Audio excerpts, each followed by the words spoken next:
Liverpool are one of the most successful clubs in Europe, and Champions League nights hold a special place in their fans' hearts.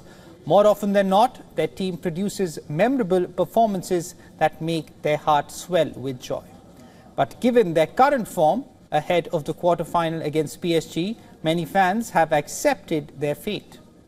Now, based on Liverpool's performances in their previous two matches against Brighton in the Premier League and Manchester City in the FA Cup quarter-final, a large chunk of Liverpool supporters believe their team has no chances against the reigning European champions and are actually worried of a proper thrashing.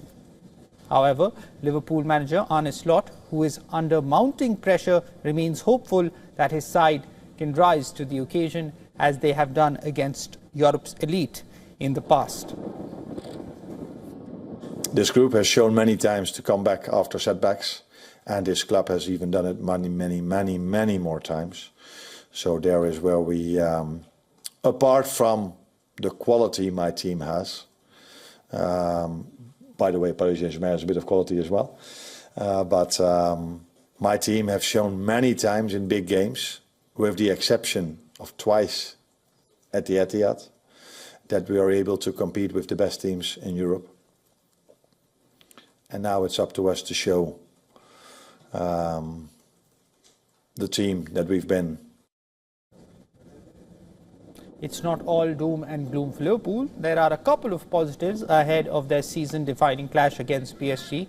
The Premier League's fifth-place side will now automatically qualify for Champions League football next season due to England's UEFA coefficient ranking. That was confirmed after Arsenal's win over Sporting CP. And their British record signing, Alexander Isak, who returned to full-team training last week following a prolonged absence with a broken leg, is fit enough to be named in the travelling squad. Finished close to a week of team training sessions now, so he can play a part, otherwise I wouldn't take him. I decided not to take him to the Etihad because we felt in talks with the player medical performance staff that he wasn't able to get a performance out of him yet. And since he's with us now, we do think that we can get a performance out of him now, but not to start. That be clear. The tie is a repeat of last season's round of 16 clash when PSG knocked Liverpool out on penalties. Back then, the contest was seen as evenly balanced. This time, however, PSG head into the tie as clear favourites among fans and pundits alike. But manager Luis Enrique is not buying into that narrative and insists there is no clear favourite.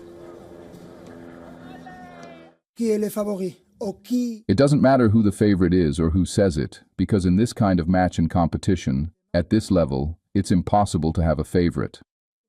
I don't believe we are the favourites. If you remember last year, everyone was saying Liverpool were the favourites, but the team that qualified was Paris Saint-Germain.